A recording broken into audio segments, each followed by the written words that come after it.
Alhamdulillah. Tadi saya nggak ngecek tadi apa benar semua bacaannya. Betul aja. Cuma memang bacaannya belum pas ya. Ada huruf-huruf yang masih salah. Ya, baik, kita lanjutkan. Jadi judulnya problematika nikah siri. Nah, ini banyak yang menikah siri di masyarakat. Kemarin di dinas sosial kami ada kerjasama, kita laksanakan sidang terpadu di dinas sosial. Itu ada beberapa yang dari Gunung Tabur juga ikut dalam penyelenggaraan, ikut menjadi peserta dari isbat nikah terpadu di dinas sosial kemarin. Nanti tanggal 14 ada lagi di dinas sosial.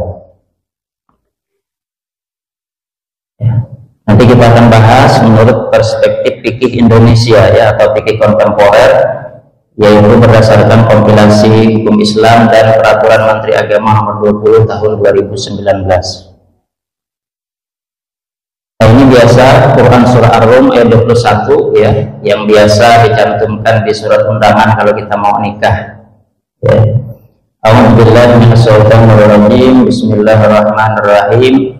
Wa min ayatihi an khalaqalakum min anfusikum azwaja litaskunu ilaiha wa ja'ala bainakum mawaddatan wa rahmah inna fi dzalika laayatin liqaumin yatafakkarun.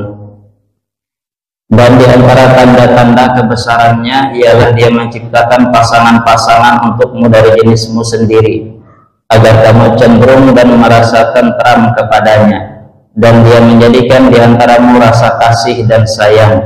Sungguh pada yang demikian itu benar-benar terdapat tanda-tanda kebesaran Allah bagi kaum yang berpikir. Nah, biasa saja ayat ini disimpulkan ya, bahwa tujuan berumah tangga ialah untuk mencapai keluarga yang sakinah, mawaddah, warahmah. Ya. Demikian juga di dalam undang-undang perkawinan, itulah yang menjadi tujuan pernikahan ya. Jadi mewujudkan rumah tangga yang sakinah, mawaddah, warahmah. Nah, lalu apakah dengan adanya pernikahan siri itu dapat dengan mudah untuk mewujudkan rumah tangga yang sakinah, mawaddah, warahmah? Ya. Belum tentu ya. Walaupun banyak yang melakukan yang namanya pernikahan siri ya, tetapi sebagaimana judul tadi, ternyata banyak permasalahan yang timbul akibat pernikahan siri. Kalau tidak ada permasalahan ya, tidak akan datang ke pengadilan agama. Nah, itu ya. Kalau tidak ada problem, maka tidak akan datang ke pengadilan agama ya. Nah, oleh karena itu ya, di dalam pasal 7 ayat 1 kompilasi hukum Islam disebutkan bahwa perkawinan hanya dapat dibuktikan dengan adanya buku nikah. Jadi perkawinan itu hanya dibuktikan dengan adanya buku nikah. Nah, jadi kalau nikah siri tidak dapat dibuktikan dengan buku nikah, itu tidak diakui oleh negara. Ya.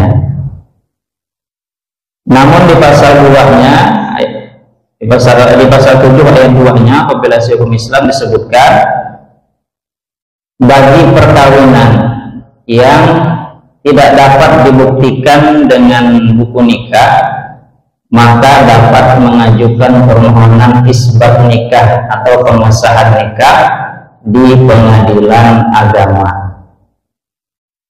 Ya.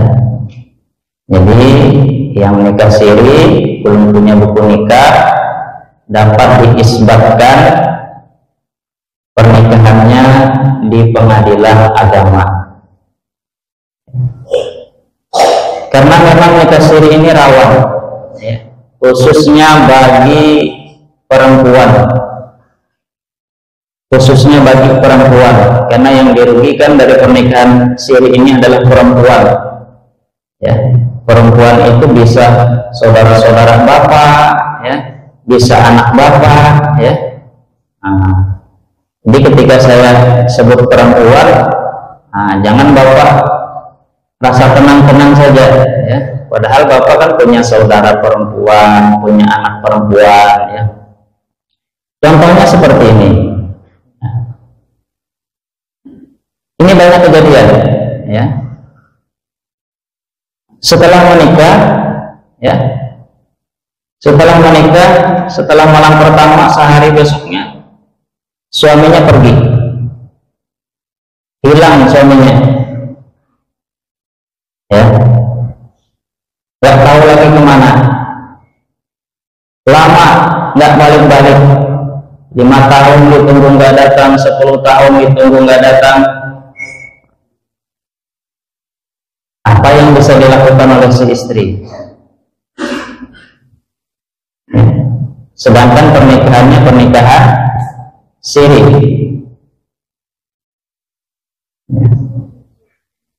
Kalau dia menikah dengan laki-laki lain, tidak sah pernikahannya, ya, karena dia masih bersuami. Ya. Karena talak, ya, talak kalau menurut fikih klasik, ya. Jadi kalau orang yang menikah siri itu kan dia pakai fikih klasik, ya.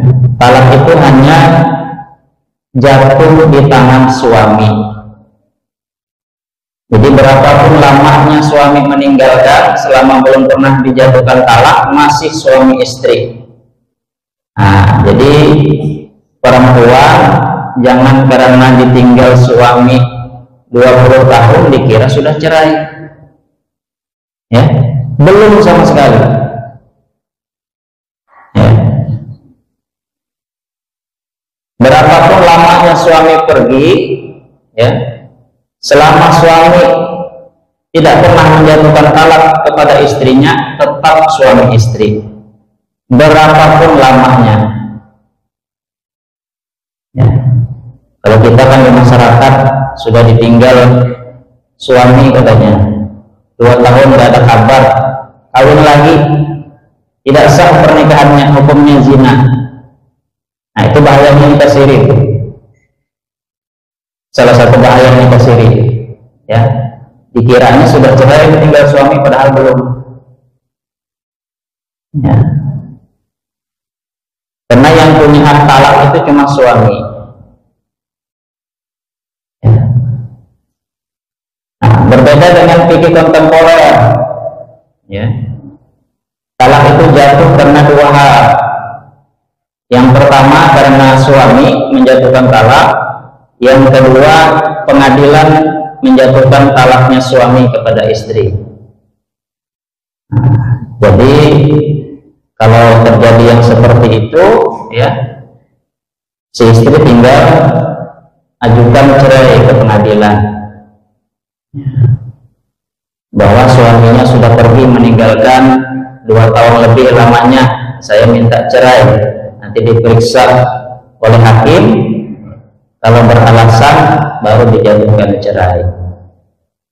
Jadi seperti itu, ya. Jadi kalau nikah siri itu ada kerugiannya, ya. Baru sebentar menikah ditinggalnya pergi dia, kawin lagi dia di tempat lain, ya. Nah, yang perempuan udah punya bukti pernikahan, yang nanti punya anak, ya, anaknya nggak bisa dipinkan ke bapaknya, dan kelahiran nggak bisa dibuat nama bapaknya.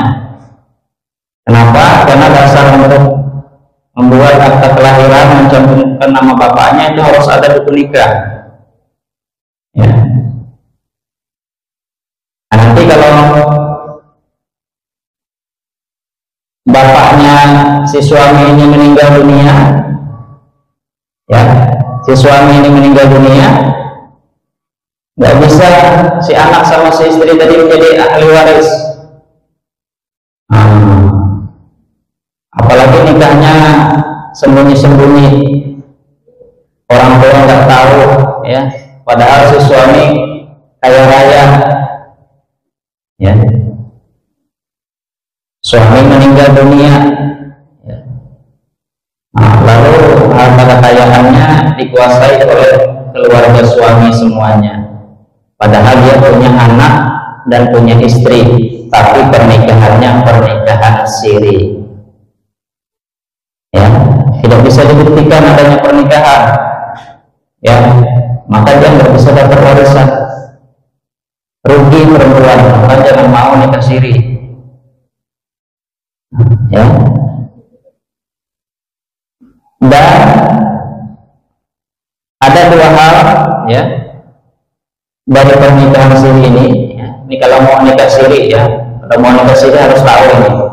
Yang pertama, tidak terjamin sahnya nikah menurut hukum agama.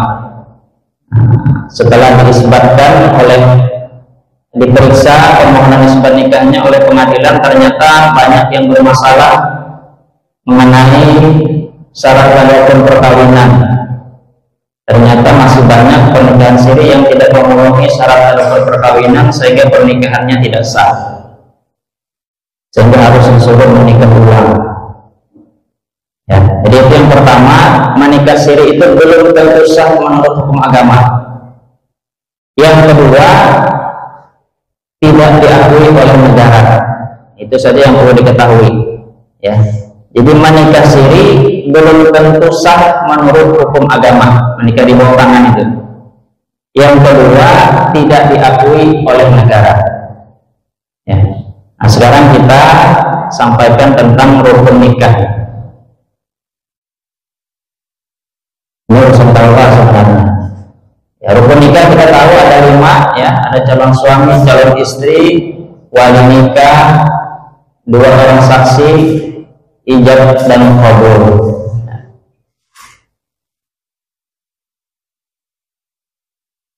Nah, setiap rukun yang 5 tadi itu mempunyai syaratnya masing-masing.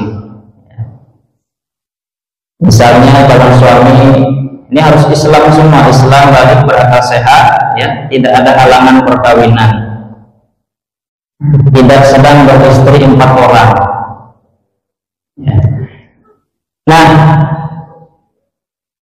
kan laki-laki cuma boleh beristri 4 orang, ya. Tetapi, ya, tidak boleh juga, ya, ketika dari 4 orang ini, ya, 1 orangnya itu sedang dicerai dalam keadaan masa iddah dari talaq raj'i, ya. Jadi karena dia mau menikah dengan istri yang kelima, dicerai istrinya 1. Satu istri dicerai, masih dalam masa iddah, ya, masa iddah kan 3 bulan atau 3 kali suci, masih dalam masa iddah, dia menikah lagi dengan istri yang kelima, hukumnya tidak sah karena baru habis masa iddah istri yang dicerai tadi. Ya. Jadi harus selesai dulu masa iddah istri yang diceraikan tadi, istri yang 1 tadi, baru dia boleh menikah dengan istri yang berikutnya. Ya, jadi kalau masih dalam masa iddah itu masih dihitung beristri 4 orang, walaupun sudah dijatuhkan talak, tapi masih dalam masa iddah. Ya.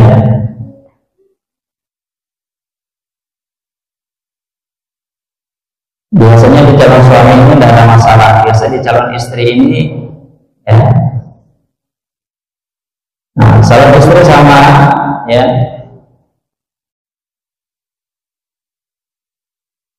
Nah, ini tadi tidak sedang terikat perkawinan dengan orang lain. Nah, ini seperti yang saya beri contoh tadi, ya. Karena ditinggal suami lama, ya. Nah, dia merasa sudah pisah, padahal belum, ya, padahal belum. Maka pernikahannya tidak sah, ya. Karena syarat calon istri itu tidak sedang terikat perkawinan dengan orang lain, ya. istri itu tidak boleh poliandri. Berbeda dengan suami boleh poligami, istri tidak boleh poliandri, bersuami lebih dari satu orang tidak boleh, haram hukumnya. Ya. Jadi kalau belum dijatuhkan talak oleh suaminya, ya, belum habis masa iddah, berarti masih terikat perkawinan. Selama masih belum habis masa iddah, berarti masih terikat perkawinan. Nah, itu intinya. Ya. Nah, ini banyak yang seperti ini, ya, ngajukan isbat nikah, ya, ketika kita tanya dengan suami yang terdahulu sudah cerai atau belum? Belum katanya. Nah, itu isbat nikahnya, permohonan pengesahan nikahnya tidak bisa dikabulkan. Ya, harus dia urus dulu perceraiannya dengan suami yang terdahulu. Ya, diurus dulu.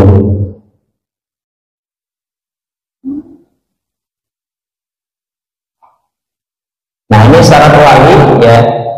Nah, di rukun wali ini banyak juga yang menyebabkan pernikahan tidak sah. Ya.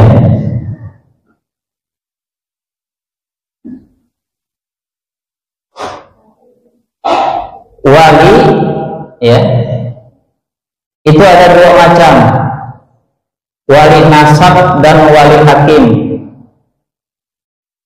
Kalau menurut fikih klasik, di dalam kitab-kitab fikih itu wali ada tiga, wali nasab, wali hakim, dan wali muhakam. Ya. Wali nasab itu apa? Ya, wali nasab itu contohnya ayah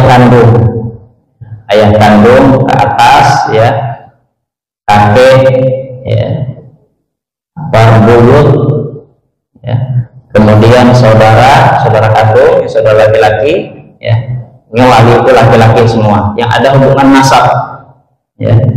Nah, kemudian wali hakim ini, ya, adalah kepala KUA di setiap kecamatan. Ya, walaupun hakim di pengadilan agama itu adalah hakim, tapi dia bukan wali hakim, tidak bisa menjadi wali hakim. Ya, karena wali hakim ini berdasar kepada hadis Nabi, "Fasultanu waliyun man la waliyalah." Sultanlah yang menjadi wali orang yang tidak punya wali. Jadi yang jadi wali itu kalau wali nasab tidak ada, ya, wali nasab tidak ada, maka presidenlah yang jadi wali orang yang tidak punya wali.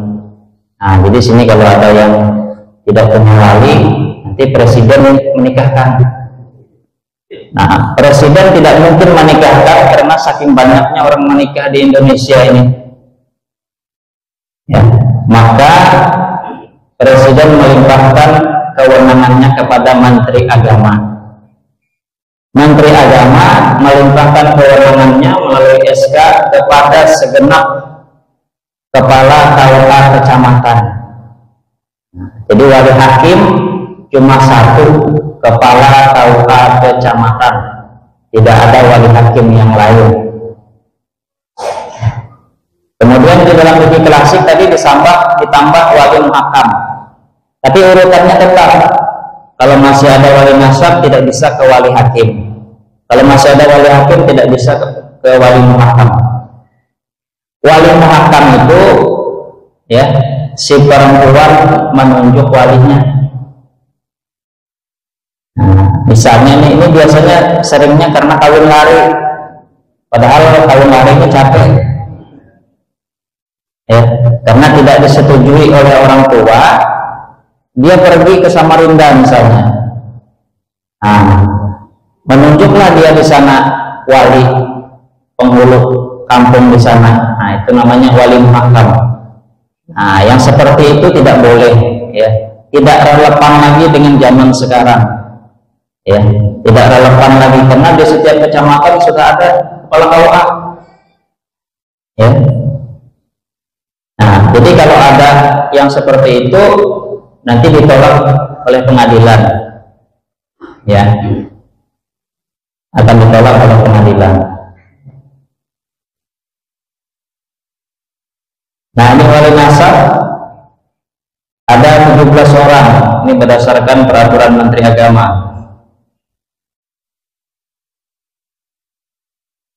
Ada bapak kandung, ada kakek, ada bapak dari kakek, saudara laki-laki kandung, saudara laki-laki sebapak, anak laki-laki dari saudara laki-laki sebapak, seibu, anak laki-laki berarti sepupu ya,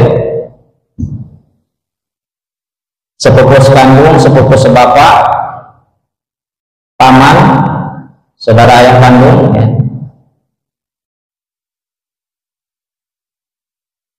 Nah, ini bisa jadi wali.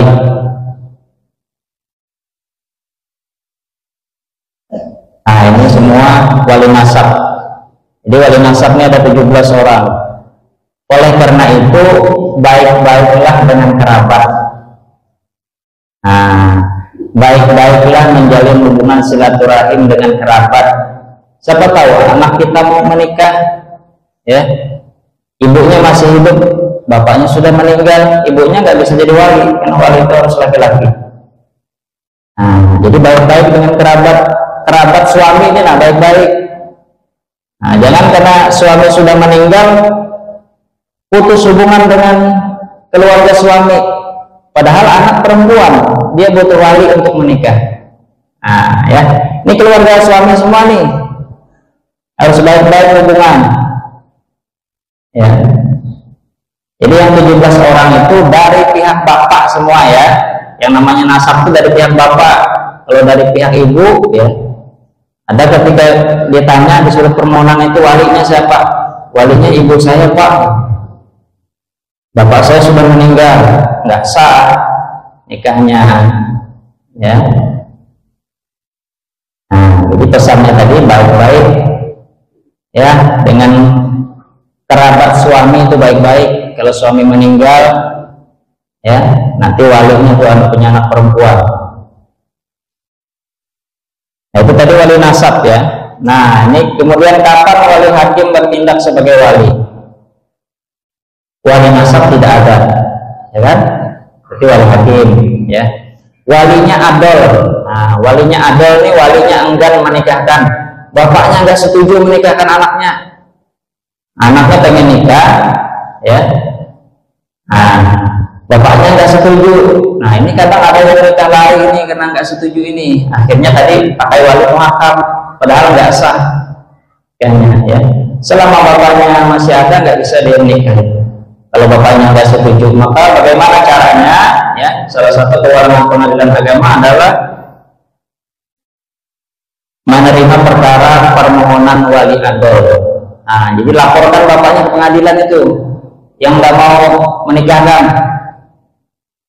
Jadi bapaknya laporkan ke pengadilan. Ya, nanti diuraikan di situ dia mau menikah dengan siapa, alasan bapaknya tidak mau menikahkan kenapa.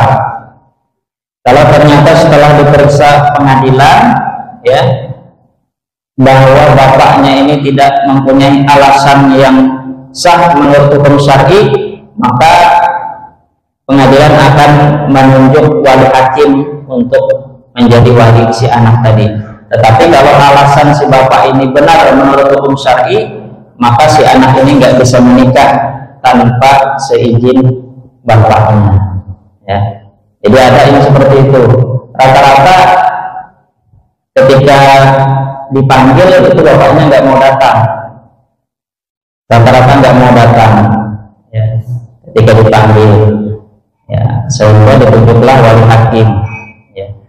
Jadi kalau dipanggil pengadilan itu nggak datang 2 kali berturut-turut, ya, berarti dia tidak mau menggunakan haknya, tidak mau menggunakan hak jawabnya, ya, maka dia dianggap menerima dengan putusan pengadilan. Kalau sudah dipanggil itu tidak mau datang, ya, seperti itu. Jadi solusinya kalau orang tua tidak setuju, jadi ada seperti itu tadi, bapaknya tidak setuju, ibunya setuju. Nah, jadi pergilah ke kota mana, ibunya ikut. Jadi katanya walinya ibunya. Nah, Jadi kan bapaknya ada setuju, tidak sah nikah, haram hukumnya, hubungannya zina.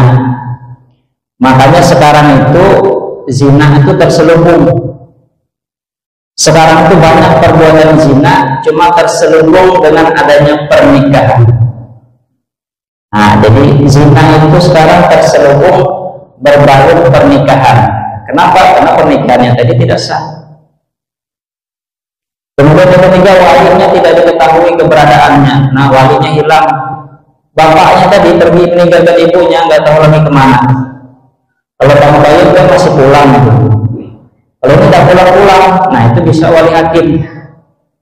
Lapor aja ke KUA, ya, bikin surat keterangan gaib, artinya bapaknya hilang, ya. Nah, jadi nanti bisa wali hakim, ya. Kemudian walinya tidak dapat dihadirkan atau ditemui karena di penjara. Kalau sekarang bisa aja ditemui ini, ya. Wali nasab tidak ada yang beragama Islam.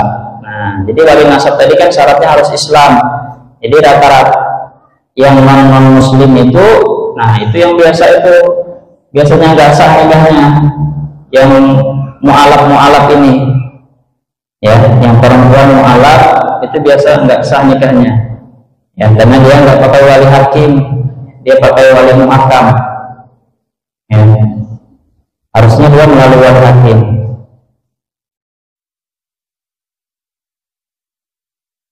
Walinya dalam keadaan berihram. Wali yang akan menikahkan menjadi pengantin itu sendiri. Bisa nggak ini? Wali yang akan menikahkan menjadi pengantin itu sendiri. Bisa nggak? Ayo. Nah, makanya tadi saya bilang baik-baik dengan keluarga si suami, ya. Sepupu menikah boleh nggak? Ayo. Sepupuan menikah boleh nggak? Ah? Boleh. Nah, sepupu tadi kan bisa jadi wali, iya kan? Sepupu kan bisa jadi wali, dia bisa menjadi wali atas sepupunya. Nah, kan si perempuan punya sepupu laki-laki sepupunya, ya. Kalau si perempuan ini menikah, ya, tadi urutannya tadi, ya. Nah, si sepupu ini bisa jadi walinya, ya. Sepupunya bisa jadi walinya, tapi dia bisa juga menikah, ya. Nah, jadi ketika dia mau menikah dengan sepupunya, walaupun dia juga bisa bertindak sebagai wali nasab, tapi karena dia yang pengantinnya, ya, maka tidak boleh, ya, harus wali hakim, ya.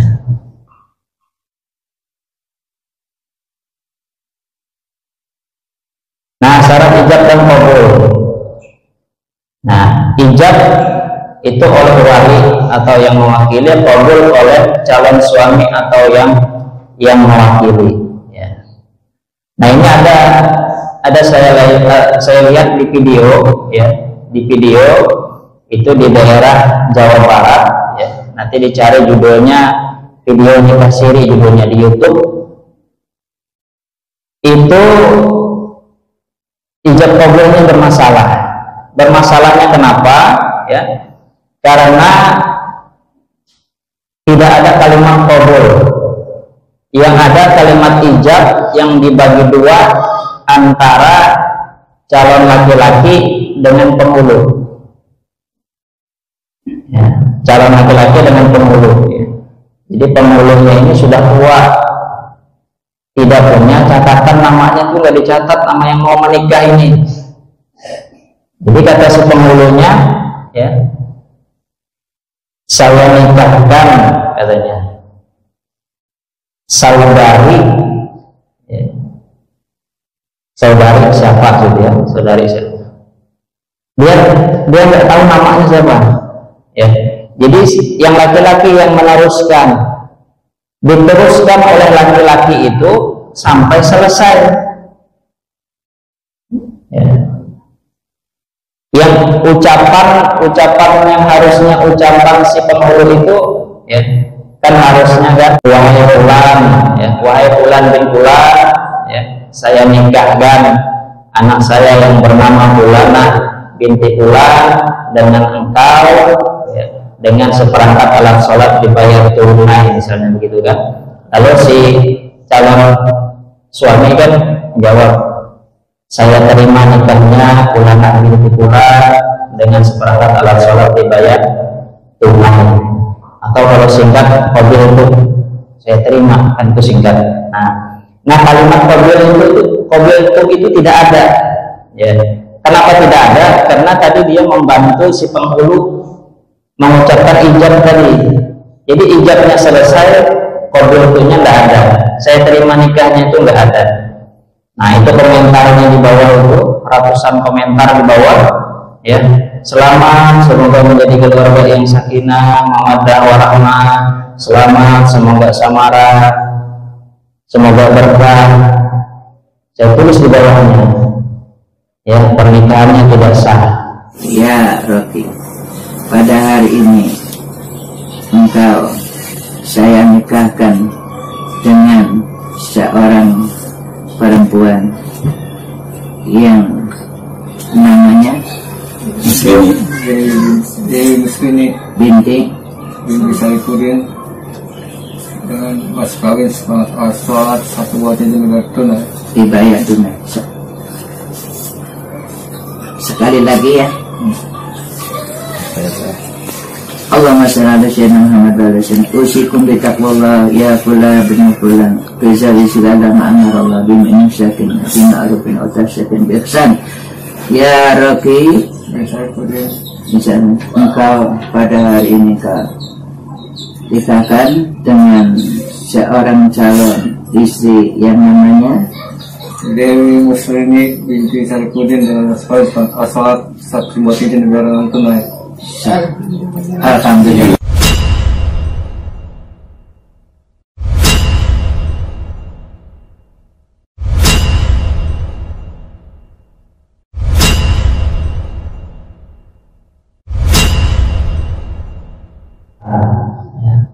Ratusan bilang selamat-selamat padahal tidak sah, tidak ada qabil-qabilnya. Saya terima nikahnya Fulanah binti Fulan dengan mas kawin sebagai dibayar tunai. Itu kalimat qabil-qabilnya nggak ada, cuma ijabnya saja. Itu tidak sah hukumnya, ya. Tapi masyarakat tahunya selamat-selamat aja. Selamat apa? Selamat berzina. Nah, itu hati-hati masalah perkawinan, ya. Kemudian harus beruntung tidak berselang waktu. Nah, kita masuk kepada mahar. Mahar itu hukumnya wajib, tapi dia bukan rukun. Rukunnya kan tadi cuma ada 5, ya. Kalau ditambah dengan mahar jadi 6. Ya, mahar ini bukan rukun, dia kewajiban. Makanya mahar itu bisa diutang. Kan ada kan dibayar tunai. Nah, berarti bisa dibayar utang. Nah, dibayar nyicil bisa. Nah, karena dia bukan rukun, ya. Maka walaupun belum ditunaikan maharnya, pernikahannya tetap sah. Tapi hutangnya hutang itu namanya hutang, ya. Hutang harus diserahkan karena itu kewajiban suami. Kalau nggak dibayarkan berdosa, ya. Kalau nggak dibayarkan kepada istri itu berdosa, ya. Nah, makanya supaya nggak hutang-hutangan, poin kedua berdasarkan kesederhanaan dan kemudahan. Kalau sudah sama-sama saling suka, yang nggak usah maharnya yang susah-susah sampai hutang-hutang, ya. Yang sederhana aja maharnya supaya penyelenggaraan pernikahan cepat dilaksanakan, ya. Nah, kemudian, ya, mahar itu menjadi hak milik pribadi istri.